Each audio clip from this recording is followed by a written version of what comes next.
تعالى وبركاته. الحمد لله رب العالمين، والصلاة والسلام على سيد الأنبياء والمرسلين وعلى آله وأصحابه كلهم أجمعين، أما بعد.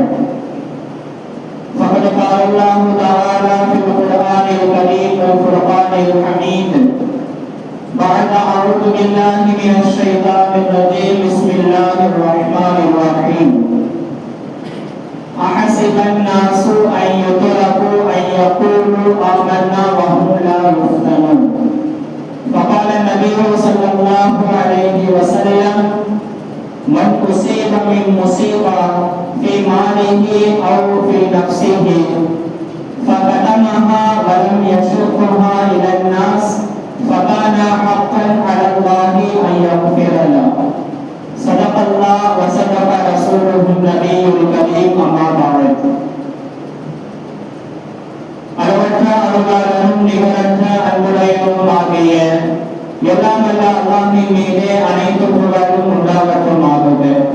சாந்தியும் சமாதானமும் எம்பெருமானார் முஸ்தபா ரசூல் கரீம் ஸல்லல்லாஹு அலைஹி வஸல்லம் அவர்கள் மீதும், அவர்களை பின்பற்றி வாழ்ந்து சென்ற உத்தம சத்திய சஹாபாக்கள், தாபிஈன்கள், தபா தாபிஈன்கள், நாதாக்கள், சுஹதாக்கள், அவுலியாக்கள், வல்லோர்கள், நல்லோர்கள், குறிப்பாக ஜும்மாவுடைய நாளில் அமர்ந்திருக்கும் மேலும் அமர இருக்கும் நம் எல்லோரின் மீதும் அல்லாஹ்வுடைய கோடான கோடி கிருபைகளும் செயல்களும் வர்க்கத்துகளும் எல்லா விதமான நலவுகளும் என்றென்றும் நின்று நிலவட்டும் ஆகுக.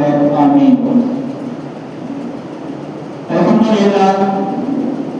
அல்லாஹ் ஜல்லஷானஹு வ தஆலா புனிதமான ஜும்மாவுடைய நன்னாளிலே அவனுடைய இல்லத்திலே அல்லாஹ் நம் அனைவர்களையும் ஒன்று சேர்ந்தது போல் நாளை மறுமையிலும் ஜன்னத்துல் ஃபிர்தௌஸில் நாயகம் முத்து முஸ்தபா ஸல்லல்லாஹு அலைஹி வஸல்லம் அவர்களோடு ஒன்றாக தரிசிக்கக்கூடிய வாய்ப்பை அல்லாஹ் நம் அனைவர்களுக்கும் தந்தருள் புரிவானாக.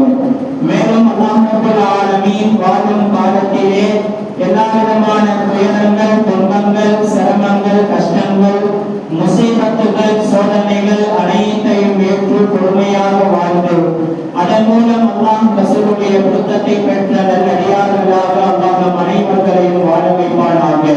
மேலும் மௌத்துடைய தருணத்தில், சக்கராத்துடைய நேரத்தில் கலிமாவோடு இஸ்லாஸோடு அல்லாஹ் ரசூலுடைய பொருத்தத்தோடு மரணிக்கும் நம் மௌத்தை அல்லாஹ் நம் அனைவர்களுக்கும் நசீபாக்குவானாக.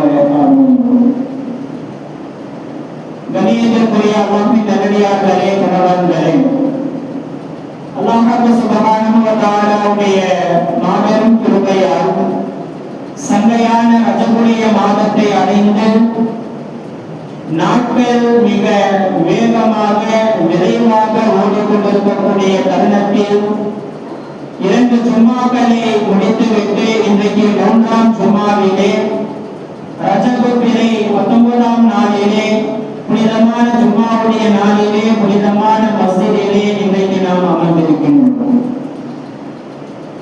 சங்கையான பரக்கத்தான திருமறையாம் குர்ஆன் இறக்கி அருளப்பட்ட ரமலானுடைய மாதம் நம்மை நோக்கி இன்னும் ஒரு சில தினங்களுக்குள் நம்மை வந்து அடைய இருக்கிறது. அப்படிப்பட்ட ஒரு தருணத்திலே அல்லாஹ் சுப்ஹானஹு வ தஆலா நம் அனைவர்களுக்கும் புனிதமான ரமலானுடைய மாதத்தை அடைந்து அதில் நல்ல அமல்களை செய்து அல்லாஹ்வுடைய மக்ஃபிரத்தை பெற்று, பாவ மன்னிப்பை பெற்று, தௌபாவை பெற்று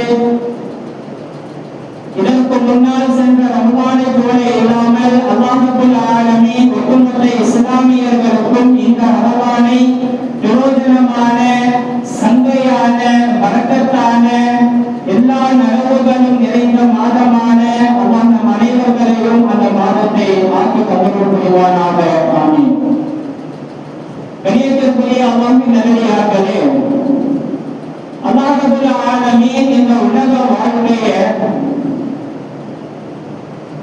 அவன் பங்கு பிரித்து, இந்த உலக வாழ்க்கையை அல்லாஹ் தஆலா பங்கு பிரித்து யார் யாருக்கு என்ன கொடுக்க வேண்டும், எதை கொடுக்க வேண்டும், எந்த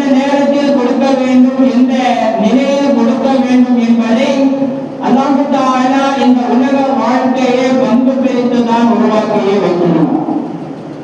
அல்லாஹ் குர்ஆனிலே கூறுவான், நஹ்னு கஸம்னா பைனஹும் மஈஷதஹும் ஃபில் ஹயாத்தித் துன்யா. துன்யாவுடைய வாழ்க்கையிலே உங்களுக்கு மத்தியில் உங்களுடைய வாழ்க்கையை நாம் பங்கு போட்டு வைத்துள்ளோம் என்பதாக அல்லாஹ் ரப்பல் ஆலமீன் கூறுவார். அல்லாஹ் தஆலா பங்கு போட்டு வைத்திருந்தாலும் சில சமயங்களில் அல்லாஹ் தஆலா வரஃபஅனா பஅதஹும் ஃபௌக பஅதின் தரஜா, சில நபர்களை காட்டிலும் சிலர்களுக்கு அல்லாஹ் தஆலா கொஞ்சம் கூடுதலாக கொடுப்பான், சில நபர்களுக்கு குறைவாகவும் அல்லாஹ் தஆலா கொடுப்பான். ஆக மொத்தம் யாராலும் இந்த உலக வாழ்க்கையை முழுமையாக யாரும் இதுவரை அனுபவித்ததும் கிடையாது. கொஞ்சம் கூட அனுபவிக்காமல் எந்த ஒரு மனிதரும் சென்றதாக எந்த ஒரு நிகழ்வும் கிடையாது. அல்லாஹ்வுடைய அருட்பாக்கியங்களை முழுமையாக பெற்றவரும் இதுவரை இல்லை. அல்லாஹ்வுடைய அருட்பாக்கியங்களை சிறிதளவும் பெறாமல் போனவரும் இதுவரை இல்லை. ஆக மொத்தம் அல்லாஹ் ரப்பல் ஆலமீன் யார் யாருக்கு என்னென்ன பங்கை கொடுக்க வேண்டும் என்ற விஷயத்தில் கொடுத்துக் கொண்டுதான் இருக்கின்றான். கியாமத் வரை அல்லாஹ் ரப்பல் ஆலமீன் கொடுத்துக் கொண்டுதான் இருப்பான். இதுதான் அல்லாஹ்வுடைய நியதி. அன்பான அல்லாஹ்வின் நல்லடியார்களே, அல்லாஹ் தஆலா சில சமயங்களில் நமக்கு நியமத்துகளை செய்யும் பொழுதே நாம் சந்தோஷப்படுகின்றோம்.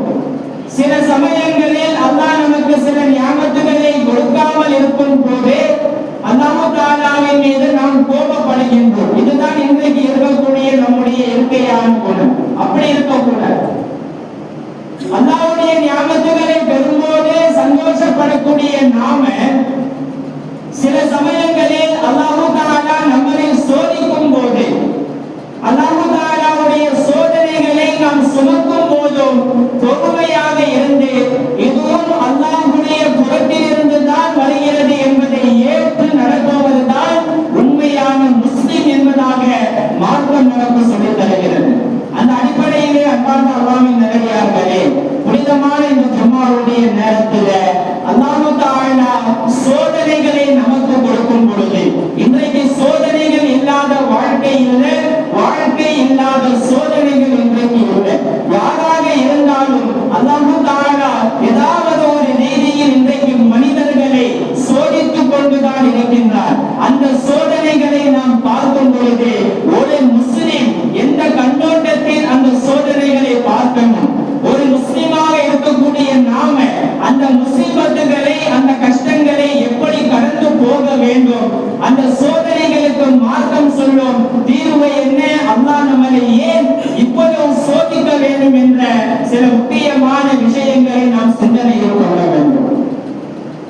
கண்ணியமான அல்லாஹ்வின் நல்லடியார்களே, முதல்ல அல்லாஹ் சுப்ஹானஹு வ தஆலா இந்த உலக வாழ்க்கையையே அல்லாஹ் சோதனைகள் நிறைந்த வாழ்க்கையாகத்தான் அல்லாஹ் முதல்ல வச்சிருக்கான். யாருக்குமே உலக வாழ்க்கை இன்பமான சொர்க்கமான இலகுவான வாழ்க்கையாக அமைவது இல்லை. உலக வாழ்க்கை என்றாலே அது ஒரு சோதனை களமாகத்தான் அல்லாஹ் ரப்பல் ஆலமீன் இந்த துன்யாவுடைய வாழ்க்கையை வச்சிருக்கிறான். சோதிக்கப்படாத நபிமார்களும் அல்ல, உலகத்தில் சோதிக்கப்படாத சஹாபாக்களும் அல்ல, உலகத்தில் சோதிக்கப்படாத இறை நேசர்களும் அல்ல, உலகத்தில் சோதிக்கப்படாத நல்லோர்களும் அல்ல, அவுலியாக்களும் அல்ல, வலிமார்களும் அல்ல, இறை நேசர்களும் அல்ல. எல்லோரும் இந்த உலகத்திலே பல சோதனைகளை சுமந்துதான் இந்த வாழ்க்கையை கடந்து இருக்கிறார்கள். சுருக்கமாக சொல்லணும்னா, எந்த ஒரு நபரும் சோதிக்கப்படாமல் பிறந்து வளர்ந்து வாழ்ந்ததாக வரலாறே கிடையாது என்பதாக நாம சொல்லலாம். அப்ப அன்பானவர்களே, ஒரு விஷயத்தை ஆழ் மனதில் நாம் பதிய வைக்க வேண்டும். அல்லாஹ் தஆலா இந்த உலக வாழ்க்கையே சோதனை களமாகத்தான் அல்லாஹ் வைத்திருக்கின்றான். அதான் அல்லாஹ் குர்ஆன்ல கூறுவான், அல்லதீ கலகல் மௌத வல் ஹயாத லியப்லுவக்கும் அய்யுக்கும் அஹ்ஸனு அமலா. மௌத்தையும் சரி ஹயாத்தையும் சரி, ஆக மொத்தம் இந்த வாழ்க்கையே உங்களுக்கு ஒரு சோதனையாகத்தான் நாம வச்சிருக்கிறோம். ஏன் தெரியுமா? உங்களை யாரு நல்ல அமல செய்யலாம், உங்களை யாரு பாவங்களை செய்யலாம், உங்களை யாரு நன்மையான காரியங்களை செய்யலாம், உங்களை யாரு தவறான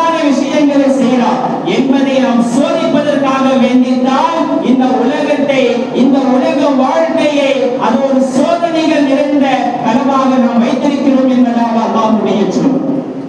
இன்னொரு வசனத்தில் அல்லாஹ் கேட்பான், அஹஸிபன் நாசு ஐ யுத்ரகு ஐ யகூலு ஆமன்னா வ ஹும் லா யுஃப்தரூன். என்ன, நீங்க ஈமான் கொண்டுட்டீங்க, நான் ஈமான் கொண்டுட்டேன், எனக்கு சோதனை வராதுன்னு சொல்லி நீங்க நினைத்து கொண்டு இருக்கிறீர்களா? நான் ஈமான் கொண்டுட்டேன், நான் கலிமாவை சொல்லிட்டேன், வஹும் லா யுஃப்தரூன், நான் சோதிக்கப்பட மாட்டேன், எனக்கு சிரமம் வராது, நோய் வராது, கஷ்டம் வராது, வறுமை வராது, நஷ்டம் வராது, எதுவுமே வராதுன்னு சொல்லி நினைத்து கொண்டு இருக்கிறீர்களோ என்பதாக அல்லாஹ் ரப்பல் ஆலமீன் கேட்பார். அடுத்த வசனத்தில் அல்லாஹ் சொல்லுவார், வலகத் ஃபதன்னல் லதீன மின் கப்லிஹிம், உங்களுக்கு முன்னால் வாழ்ந்து சென்ற கூட்டத்திற்கு நாம் சோதனைகளை கொடுத்தோம். உங்களுக்கு முன்னால் வாழ்ந்து சென்ற நபிமார்கள், சஹாபாக்கள், தாபிஈன்கள், அவுலியாக்கள் அனைவர்களுக்கும் சோதனை நாம் செய்தோம். ஏன் தெரியுமா? ஃபல யஅலமன்னல் லதீன ஆமனு வல யஅலமன்னல் காதிபீன், ஃபல யஅலமன்னல்லாஹுல் லதீன ஸதகு வல யஅலமன்னல் காதிபீன். யார் உண்மையை பேசுறா, யார் பொய் பேசுறா, யார் நல்லவர், யார் கெட்டவர் என்பதை நாம் தெரிந்து கொள்வதற்காக வேண்டித்தான் இந்த சோதனைகளையே நாம் உங்களுக்கு கொடுக்கின்றோம் என்பதாக அல்லாஹ்வுடைய கண்ணியமான அல்லாஹ்வின் நல்லடியார்களே, இன்றைக்கு நாம நினைக்கிறது, நான் ஈமான் கொண்டுட்டேன், நான் நல்ல அமல்களை செய்றேன், நான் அல்லாஹ்வுக்கு பயந்து வாழ்றேன், எனக்கு சோதனை வராது என்பதாக எந்த ஒரு மனிதனாலும் சொல்லவே முடியாது. சொல்வதற்கு அருகதை அல்ல. ஈமான் கொண்டு விட்டாலே ஒவ்வொரு மனிதருக்கும் சோதனை என்பது கண்டிப்பாக அவசியமாக வந்தே தீரும். குடும்ப ரீதியாக இருக்கட்டும், வியாபார ரீதியாக இருக்கட்டும், பொருட்கள் இருக்கட்டும், வாங்கல இருக்கட்டும், எந்த ஒரு துறையில் இருந்தாலும் சரி, கண்டிப்பாக ஈமான் கொண்டு விட்டாலே அவர்களுக்கு சோதனை வந்தே தீரும் என்பதாக அல்லாஹ்வுடைய சொல். அதனாலதான் சொல்லுவாங்க, உங்களுடைய குழந்தைகளுக்கு, உங்களுடைய பிள்ளைகளுக்கு நீங்கள் என்ன செய்யுங்க, சிறிய பருவத்திலிருந்தே எதையோ சொல்லி நாம் வளர்க்க வேண்டும். ஆனால் முக்கியமாக இதை சொல்லி உங்களுடைய குழந்தையை நீங்கள் வளர செய்யுங்கள். ஹயாத்து துன்யா இம்திஹானும் வ இப்திலாஉன், துன்யாவுடைய வாழ்க்கை இருக்கேப்பா, உலக வாழ்க்கை என்பது அது சோதனை களம், அது ஒரு தேர்வு களம். இப்படி சொல்லி உங்களுடைய குழந்தையை நீங்கள் வளர செய்யுங்கள். அப்படி நீங்க வளர்த்தீங்கன்னா அவர்களுக்கு வரக்கூடிய சவால்களை வெற்றி, அவர்களுக்கு வரக்கூடிய எதிர்ப்புகளில் இருந்து எப்படி சமாளிப்பது, நாம் எப்படி எதிர்கொள்வது என்ற ஒரு தேட்டம் அவர்களுடைய உள்ளத்தில் வந்தே தோன்றும். ஆனால் இன்றைக்கு நம்முடைய நிலைமை, அல்லாஹ் தஆலா கொஞ்சம் அதிகமாக நம்மளை சோதிச்சிட்டாலே, நோயை கொண்டோ, வறுமையை கொண்டோ, அல்லது வேறு ஏதாவது ஒரு ரீதியில அல்லாஹ் தஆலா நம்மளை கொஞ்சம் அதிகமாக சோதிச்சிட்டாலே, இன்னைக்கு நாம பயந்து போய் என்ன செய்யறோம், அதே யோசித்து யோசித்து யோசித்து ஸ்ட்ரெஸ்ல, டிப்ரெஷன்ல இன்றைக்கு நாம் அதை மூழ்கி போய் கொண்டு இருக்கின்றோம். எங்கே நாம ஃபெயில் ஆகி விடுவோமோ, எங்கே நாம தோல்வி அடைந்து விடுவோமோ, எங்கே நாம நஷ்டம் அடைந்து விடுவோமோ, எங்கே இதாயிடுமோ அதாயிடுமோ என்பதாக அதை எப்படி எதிர்கொள்வது தெரியாம ஸ்ட்ரெஸ்ல என்ன செய்யறாங்க, பல மரணங்களை, பல நோய்களை இன்றைக்கு சந்திக்கக்கூடியவர்களாக நாம் இருக்கின்றோம். சொல்ல போனா இன்றைக்கு ஸ்ட்ரெஸ் எல்லாமே அது நோய் என்பதையும் தாண்டி அது ஒரு பெரிய பிசினஸ் ஆக, பெரிய வியாபாரமாக இன்னைக்கு நடந்து கொண்டே இருக்கிறது. இன்னைக்கு மன குழப்பத்திற்கு, இன்னைக்கு அதையே யோசித்து யோசித்து ஸ்ட்ரெஸ்ல இன்னைக்கு மூழ்கி மூழ்கி அதுவே பெரிய பிசினஸ் ஆக இன்னைக்கு நடந்து கொண்டே இருக்கிறது. சாதாரணமான பைண்ட் அடிக்கக்கூடியவரும் வந்து சொல்றாரு, நீங்க இந்த கலரை வேணா மாத்திக்கோங்க, உங்க ஸ்ட்ரெஸ் ரிலீஃப் ஆகிடும்.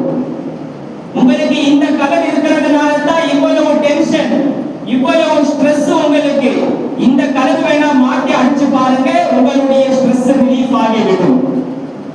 தலைவாணி விற்கக்கூடியவரும், நீங்க இந்த தலைவாணி வைத்து படுத்தலின் காரணமாகத்தான் உங்களுக்கு இந்த ஸ்ட்ரெஸ் வருது, இந்த தலைவாணி வாங்கி நீங்க படுத்து பாருங்க, இந்த தலைவாணியை வாங்கி பக்கத்தில் வைத்து படுத்து பாருங்கள், உங்களுடைய ஸ்ட்ரெஸ் ரிலீஃப் ஆகிவிடும். வந்தாதவர்களே, இன்றைக்கு ஸ்ட்ரெஸ் என்பதை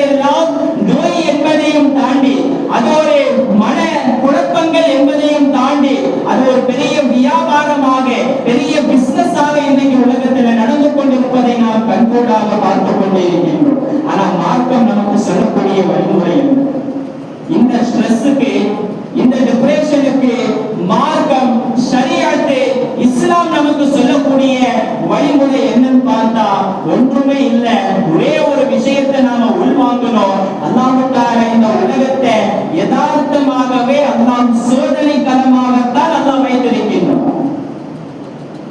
உலக வாழ்க்கை சொன்னாலே அது ஒரு சோதனை களம் தான். இதை நாம் முழுமையாக நம்பினாலே போதும், ஸ்ட்ரெஸ் எதுவுமே நமக்கு வரவே முடியாது. ஸல்லல்லாஹு அலைஹி வஸல்லம் ஒரே ஒரு ஹதீஸிலேயே ஒரு முஃமினுடைய வாழ்க்கை, முஃமின் அல்லாதவருடைய வாழ்க்கையை சுருக்கமாக நமக்கு சொல்லியிருப்பாங்க. அத்துன்யா சிஜ்னுல் முஃமின் வ ஜன்னத்துல் காஃபிர். துன்யாவுடைய வாழ்க்கை என்பது முஃமினுக்கு அது ஒரு சிறைச்சாலை போன்று, அதே முஃமின் அல்லாதவர்களுக்கு அது ஒரு சொர்க்க வாழ்க்கையை போன்று என்பதாக அருமை நாயகம் ஸல்லல்லாஹு அலைஹி வஸல்லம் அவர்கள் சொல்லியிருப்பார்கள். அப்ப அல்லாதவர்களே, ஈமான் கொண்டு விட்டாலே நமக்கு ஆட்டோமேட்டிக்கா என்னங்க முசீபத்துகள், சோதனைகள் நமக்கு வந்து கொண்டுதான் இருக்கும். அப்ப அந்த சோதனைகளை ஏற்கும் சமயத்திலே நாம் கையாளக்கூடிய ஒரே ஒரு விஷயம், சபுரையும் பொறுமையையும் நாம் கடைபிடிப்பதுதான் ரொம்ப ரொம்ப முக்கியமான ஒரு விஷயமாக இருக்கு. அல்லாஹ் தஆலா குர்ஆன்ல ஒரு இடத்துல கேட்பான், அம் ஹஸிபதும் அன் ததுகுலுல் ஜன்னத வலம்மா யாதிகும் மஸலுல் லதீன ஃபலவ் மின் கப்லிகும் மஸதுஹுல் பாஸா வத்தர்ரா. என்ன முஃமின்களே, எப்படி நினைச்சுக்கிட்டீங்களோ, என்ன ஈமான் கொண்ட விசுவாசிகளை எப்படி நினைச்சுக்கிட்டீங்களா? உங்களுக்கு முன்னால் வாழ்ந்து சென்ற கூட்டத்துக்கு வந்த சோதனைகள், நோய்கள், முசீபத்துகள், வறுமைகள், சிரமங்கள், கஷ்டங்கள், நோய் நொடிகள் எதுவுமே நமக்கு வராமலே நாம சொர்க்கத்துக்கு போய்தான் சொல்லி நீங்க நினைத்துக் கொண்டிருக்கிறீர்களோ? அல்லாஹ் தஆலா குர்ஆன்ல கேட்கிறார், அம் ஹஸிபது, எந்த விதமான சோதனையுமே சுமக்காம ரொம்ப ஈஸியாக, இலகுவாக, ரொம்ப சந்தோஷமாக, நிம்மதியாக, குடும்பம் குட்டியோடு, மனைவி மக்களோடு சந்தோஷமாக வாழ்ந்து இந்த வாழ்க்கையை முடிச்சுட்டு நான் ஈமான் கொண்டுட்டேன், நான் நல்ல அமலை செஞ்சுட்டேன், நான் தொழுதுட்டேன், மஸ்ஜிதுக்கு வந்துட்டேன், ஜமாத்துக்கு போயிட்டேன், அப்படியே நம்ம டைரக்டாக சொர்க்கத்துக்கு போயிடலாம்னு சொல்லி நினைத்துக் கொண்டிருக்கிறீர்களோ? மஸ்ஸதுல் பாஸா வத்தர்ரா. உங்களுக்கு முன்னால் வாழ்ந்து சென்றவர்களுக்கு வறுமை வந்திருக்கு, நோய் வந்திருக்கு, கஷ்டம் வந்திருக்கு, சிரமம் வந்திருக்கு, நஷ்டம் வந்திருக்கு. இதையெல்லாம் நீங்க பார்க்காமலேயே சொர்க்கத்துக்கு போன நினைக்கிறீர்கள். பரமானவர்களே, வறுமை, சிரமம், நஷ்டம், சோதனை எல்லாமே அல்லாஹ் நல்லோர்களுக்கு கொடுக்கக்கூடிய ஒரு அடையாளமாக தான் நாம் பார்க்க வேண்டும். எங்க சஹாபாக்களை விடவா நாம் சோதிக்கப்பட்டு விட்டோம்? நபிமார்களை விடவா நாம் அதிகமாக சோதிக்கப்பட்டு விட்டோம்? எவ்வளவு சோதனைகள்! அல்லாஹ் அக்பர். எத்தனையோ நபிமார்கள் பல ரீதியில் அந்த சோதனையெல்லாம் நாம பார்த்த இந்த உலகத்துல இதுவரைக்கும் நாம வாழ்ந்திருக்குமா இல்லையான்னு சொல்லி நமக்கு தெரியும். அந்த அளவு சோதனைகளை சுமந்தவர்கள் சஹாபாக்கள் எல்லாரும். ஒரே ஒரு விஷயத்தை நாம உள்வாங்கணும். அல்லாஹ் தஆலா சில நபர்களை நல்லபடியாக நியாமத்துகளை கொடுத்து, மென்மேலும் அல்லாஹ் தஆலா சந்தோஷங்களை கொடுத்து அல்லாஹ் வாழ வைப்பவர்கள், அவர்கள் அல்லாஹ்வுக்கு நெருக்கமானவர்கள் என்று நாம நினைச்சிடக் கூடாது. ஏழை எளிய மக்கள் எப்போதுமே நோய், வறுமை, சிரமம், சோதனை என்றே வாழக்கூடியவர்களோ இவர்கள் அல்லாஹ்வினால் புறக்கணிக்கப்பட்டவர்கள் என்று நாம் சொல்லிவிட முடியாது. இதனால அல்லாஹ் தஆலா குர்ஆன்ல சொல்றான், வஅம்மா இதா மப்தலாஹு ரப்புஹு ஃபஅக்ரமஹு வனஅமஹு ஃபயகூலு ரப்பி அக்ரமன். சில பேர் என்ன நினைச்சுக்கிறாங்க, அல்லாஹ் தஆலா குர்ஆன்ல சொல்றான், நான் சில நபர்களுக்கு செய்யக்கூடிய நியாமத்துகளை பார்த்து அவன் சொல்றான், ஃபயகூலு ரப்பி அக்ரமன், அல்லாஹ் என்னை ரொம்ப கண்ணியப்படுத்துறான். நான் அவனுக்கு செய்யக்கூடிய நியாமத்துகளை பார்த்து அவன் சொல்றான், ஃபயகூலு ரப்பி அக்ரமன், அவன் என்னை ரொம்ப கண்ணியப்படுத்துறான், என்னுடைய ரப்பு என்னை நல்லா பார்த்துக்கிறான், என்னுடைய ரப்பு என்னை ரொம்ப சந்தோஷப்படுத்துறான், என்னுடைய ரப்பு என்னை ரொம்ப பிரியப்படுறான். இன்னும் சில நபர்கள் வாமா இதா மப்தலாஹு ஃபகதர அலைஹி ரிஸ்கான் ஃபயகூலு ரப்பி அஹானன். அப்படியே ஆப்போசிட்.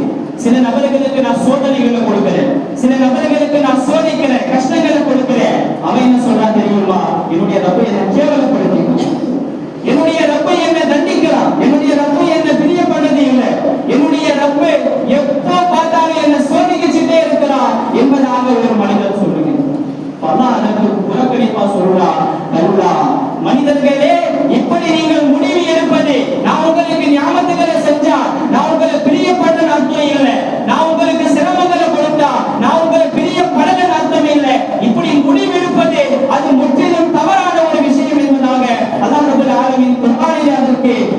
பதிலை அல்லாஹ் கொடுப்பான்.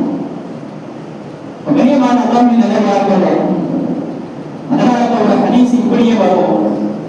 அல்லாஹ் தஆலா கொடுக்கிறதுல நம்மளை பிரியப்படுவதை விட அல்லாஹ் தஆலா தடுத்து வைப்பதில் தான் நம்மளை அதிகமாக அல்லாஹ் பிரியப்படுகின்றான். ஸல்லல்லாஹு அலைஹி வஸல்லம் சொல்றாங்க, அல்லாஹ் கொடுக்கிறதிலேயும் அவ்வளவு அன்பை வைத்திருக்கிறானா இல்லையான்னு சொல்லி எனக்கு தெரியல. ஆனா அல்லாஹ் தடுத்து வைப்பதில் அல்லாஹ் தஆலா அவ்வளவு அன்பை அல்லாஹ் உங்களின் மீது வைத்திருக்கிறான். இது எனக்கு கன்ஃபார்மாக நிச்சயமாக புரிய முடிகிறது என்பதாக நாயகம் ஸல்லல்லாஹு அலைஹி வஸல்லம் அவர்கள் சொல்வார்கள். ஒரு கிராமவாசி ஸல்லல்லாஹு அலைஹி வஸல்லம் வந்து ஸல்லல்லாஹு அலைஹி வஸல்லம் அவரை பார்க்க வராங்க. ரொம்ப தூரத்துல இருந்து வராங்க. ஒரு கிராமவாசி திடீரென்று ஸல்லல்லாஹு அலைஹி வஸல்லம் கேட்கிறாங்க, அல் அஹலத்துல் உம்மா, என்ன தோழரே, உனக்கு எப்பவாவது காய்ச்சல் வந்திருக்கா? உனக்கு எப்பவாவது காய்ச்சல் வந்திருக்கான்னு கேட்கிறாங்க. உடனே அந்த கிராமவாசி, யா ரசூலல்லாஹ், காய்ச்சல்னா என்ன?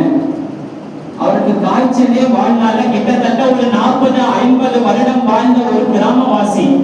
இது வரைக்கும் அவருக்கு காய்ச்சலே வரல. காய்ச்சல்னா என்னன்னே தெரியல. கேட்கிறாங்க, யா ரசூலல்லாஹ், காய்ச்சல்னா என்ன? ஸல்லல்லாஹு அலைஹி வஸல்லம் அவ்வளவு துல்லியமாக விவரித்து சொல்கிறார்கள். அந்த காலத்துல ஸ்கேன் எதுவுமே இல்லை. அப்பவே ஸல்லல்லாஹு அலைஹி வஸல்லம் இந்த அளவுக்கு விளக்கமாக சொல்லியுள்ளார்கள். காய்ச்சல் என்று சொன்னால் அல் ஹுர்ரு பைனல் ஜில்தி வல் லஹ்மி, தோலுக்கும் சதைக்கும் இடையில் உருவாகக்கூடிய ஒரு சூடுக்கு தான் காய்ச்சல் என்பார்கள். அப்பவே ஸல்லல்லாஹு அலைஹி வஸல்லம் அவ்வளவு துல்லியமாக சொல்லியிருக்கிறாங்க பாருங்க. அடுத்து அப்ப அந்த நபர் சொல்றாரு, மா வஜத்துஹா, யா ரசூலல்லாஹ், எனக்கு இதுவரைக்கும் காய்ச்சல் வந்ததே இல்லை. அடுத்து கேட்கிறாங்க, ஹல் அஃபதத்துஹு அஸ்ஸதம், உனக்கு தலைவலி எப்பவாச்சும் வந்திருக்கா? யா ரசூலல்லாஹ், தலைவலினா என்ன? தலைவலியும் அவருக்கு வந்ததே இல்லை. ஸல்லல்லாஹு அலைஹி வஸல்லம் சொல்றாங்க, தலைவலின்னு சொன்னா நம்முடைய தலையில் ஒரு நரம்பில் ஏற்படக்கூடிய சில கோளாறின் மூலமாக உருவாகக்கூடிய ஒரு வலிதான் இந்த தலைவலி. மா வஜத்துஹா, யா ரசூலல்லாஹ், தலைவலியும் நான் இதுவரைக்கும் பெற்றுக் கொண்டதே இல்லை. சரி, எல்லாமே பேசிட்டு அந்த கிராமவாசியை கொஞ்ச நேரம் கழிச்சு என்ன செஞ்சுட்டாரு, போயிட்டாரு. திடீரென்று ஸல்லல்லாஹு அலைஹி வஸல்லம் முகத்தை மாறி, அவருடைய முகமே மாறி சஹாபாக்களை கூப்பிட்டு சொல்றாங்க, தோழர்களே, யா அய்யுஹா ஸஹாபா, மன் அஹப்ப அன் யன்துர மின் அஹலின் மின் ரஜுலின் அஹலின் நார் ஃபல்யன்துர் ஹாதா. உங்களை யாராவது நரகவாசியை பார்க்கணும்னு ஆசை இருந்தா இவரை பார்த்து கொள்ளுங்க. உங்களை யாராவது நரகவாசியை பார்க்க ஆசை இருந்தா இவரை பார்த்துக் கொள்ளுங்கள்.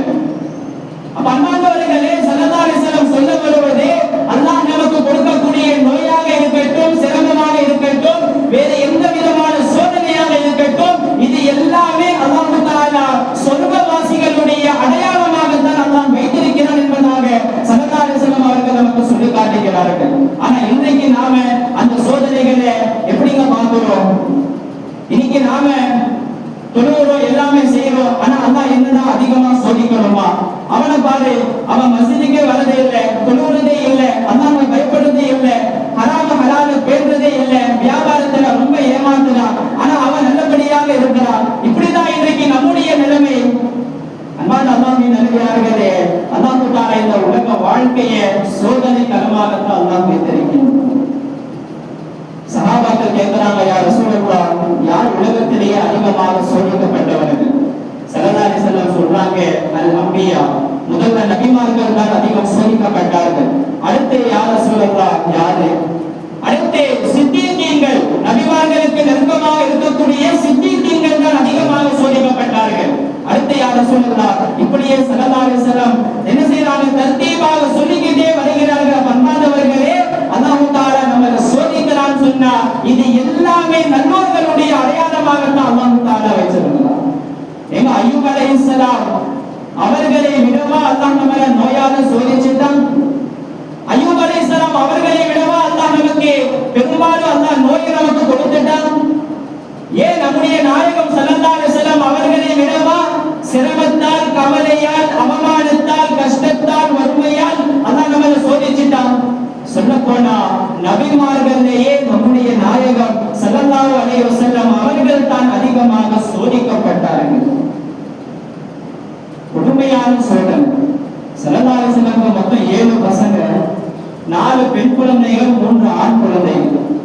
உம்மு குல்தும் ரலியல்லாஹு தஆலா அன்ஹா, ருக்கையா ரலியல்லாஹு தஆலா அன்ஹா, ஸைனப் ரலியல்லாஹு தஆலா அன்ஹா, ஃபாத்திமா ரலியல்லாஹு தஆலா அன்ஹா. ஆண் பிள்ளைகள்ல இப்ராஹிம் ரலியல்லாஹு அன்ஹு, காசிம் ரலியல்லாஹு அன்ஹு, அப்துல்லா ரலியல்லாஹு அன்ஹு. இதுல என்ன பெரிய கொடுமைனா, ஸல்லல்லாஹு அலைஹி வஸல்லம் அவர்கள் ஹயாத்தாக இருக்கும் போதே, ஒரு தந்தை உயிரோடு இருக்கும் பொழுதே 6 குழந்தைகள் வஃபாத் ஆகி 6 குழந்தைகள் மரணித்து தாங்களே கஃபனிட்டு சுமந்து சென்று தஃபன் செய்தவர்கள் நம்முடைய நாயகன் ஸல்லல்லாஹு அலைஹி வஸல்லம் அவர்கள்.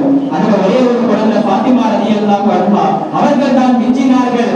இருந்தாலும் அவர்களையும் நாயகத்துடைய மரண தருவாயில சொல்லிட்டாங்க, அம்மா ஃபாத்திமா, என்னுடைய குடும்பத்தில எனக்கு பிறகு நீதான் என்னை முதலாவதாக சந்திப்பாய். அதே போல நாயகம் வஃபாத் ஆகி சிறிது நாட்களிலேயே 27வது வயதில் அம்மா ஃபாத்திமா ரலியல்லாஹு தஆலா அன்ஹா அவர்கள் வஃபாத் ஆகிவிட்டார்கள். சோதனைகளே மிகப்பெரிய சோதனை. ஒரு தந்தை உயிரோடு இருக்கும் பொழுதே நம்முடைய குழந்தைகள் நமக்கு நம்முடைய கண்களுக்கு முன்னால் வஃபாத் ஆகுவதுதான் பெரிய சோதனை. இதுல பெரிய விஷயம், ஸல்லல்லாஹு அலைஹி வஸல்லம் அவர்களுடைய ஒரு குழந்தை அல்ல, 2 குழந்தை அல்ல, கிட்டத்தட்ட 6 குழந்தைகள் வஃபாத் ஆகி அவர்களை கஃபனிட்டு சுமந்து சென்று தஃபன் செய்தார்கள் ஸல்லல்லாஹு அலைஹி வஸல்லம். எவ்வளவு பெரிய ஒரு வேதனையாக இருக்கும். ஸல்லல்லாஹு அலைஹி வஸல்லம் உடைஞ்சு போய் உட்கார்ந்து இருக்கிறாங்க. சஹாபாக்கள் வராங்க, யா ரசூலுல்லாஹ், ஏன் இவ்வளவு கவலைப்படுறீங்க? தாங்கள் ஒரு நபி, அல்லாஹ் தஆலா இதை விட சிறந்த ஒரு கைல உங்களுக்கு கொடுப்பான். ஸல்லல்லாஹு அலைஹி வஸல்லம் சொல்றாங்க, சஹாபாக்களே, தோழர்களே, என்னுடைய உள்ளத்திலும் ரஹ்மத் இருக்காதா? என்னுடைய உள்ளத்திலும் அன்பு இருக்காதா? என்னுடைய உள்ளத்திலும் கருணை இருக்காதா? நான் ஒரு நபி தான், இருந்தாலும் எனக்கு அழுகை வராதா என்பதாக சொல்லி ஸல்லல்லாஹு அலைஹி வஸல்லம் அவ்வளவு வேதனையோடு பேசுகிறார்கள்.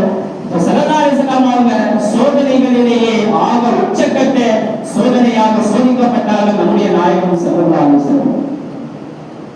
அதான் சொன்னாங்க ஸல்லல்லாஹு அலைஹி வஸல்லம், லம் யஸால் முஃமின் வலா முஃமினா ஹத்தா அஸவஜல். ஒரு முஃமினான ஆணாக இருக்கட்டும் பெண்ணாக இருக்கட்டும், அனைவர்களும் அல்லாஹ்வை சந்திக்கும் வரை அவர்கள் சோதனைகளை சுமந்து கொண்டுதான் இருப்பார்கள். ஸல்லல்லாஹு அலைஹி வஸல்லம் சொல்றாங்க, அஹப்பல்லாஹு கௌமன் இப்தலா. அல்லாஹ் தஆலா ஒருத்தரை நேசிக்கிறானா, அப்ப முதல் அடையாளமாக அவர்கிட்ட நீங்க பார்க்கலாம், அவர்கிட்ட கண்டிப்பாக சோதனை என்பது இருக்கும். அல்லாஹ் தஆலா ஒருவரை நேசிப்பதற்கு அடையாளமே அல்லாஹ் முதல் அவர்களுக்கு முசீபத்தை கொடுப்பாங்க, அல்லாஹ் அவர்களுக்கு முதல்ல கஷ்டத்தை கொடுப்பான், நோயை கொடுப்பான், சோதனையை கொடுப்பான். நம்மளை அல்லாஹ் தஆலா சோதித்து பார்க்கிறார். கண்ணியமான அல்லாஹ்வின் நல்லடியார்களே, சமயங்கள்ல அல்லாஹ் நமக்கு சோதனைகளை கொடுத்தாலும் அதை விட கைரானது அல்லாஹ் நமக்கு கண்டிப்பாக வச்சிருப்பான். ஸல்லல்லாஹு அலைஹி வஸல்லம் சொல்றாங்க, ஒரு முஃமினுடைய கால்ல முள்ளு குத்துவதாக இருந்தாலும் அவருடைய பாவம் மன்னிக்கப்படாமல் ஒரு முள்ளு கூட குத்தப்படுவதில்லை என்பதாக சொன்னார்கள். ஒரு காய்ச்சலே வந்தாலும் அவருடைய பாவம் மன்னிக்கப்படாமல் அவருக்கு காய்ச்சல் வருவதில்லை என்கிறார்கள் அருமை நாயகம் ஸல்லல்லாஹு அலைஹி வஸல்லம் அவர்கள். அல்லாஹ் குர்ஆன்ல சொல்றா, வனகுலுக்கும் பிஷ்ஷர்ரி வல் கைரி ஃபித்னா, உங்களை நான் நல்லதிலேயும் சோதிப்பேன் கெட்டதிலேயும் சோதிப்பேன் என்கிறார் அல்லாஹ் தஆலா. அதனால தான் பெரியவங்க அழகாக சொல்வாங்க, இறைவன் கொடுத்தும் சோதிப்பான் எடுத்தும் சோதிப்பான் என்கிறார்கள் பெரியவர்கள். அன்பான அல்லாஹ்வின் நல்லடியார்களே, ஆக மொத்தம் உலக வாழ்க்கை என்பது சோதனை களமாகத்தான் இருக்கு.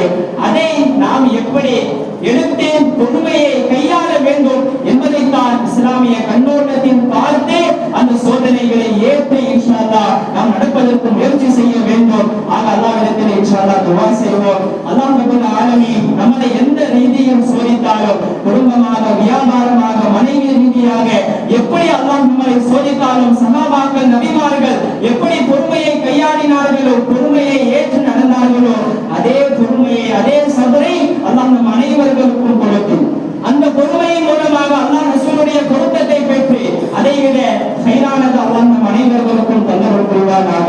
ஆமீன். வாஹிரு தஅவா அல்ஹம்துலில்லாஹ்.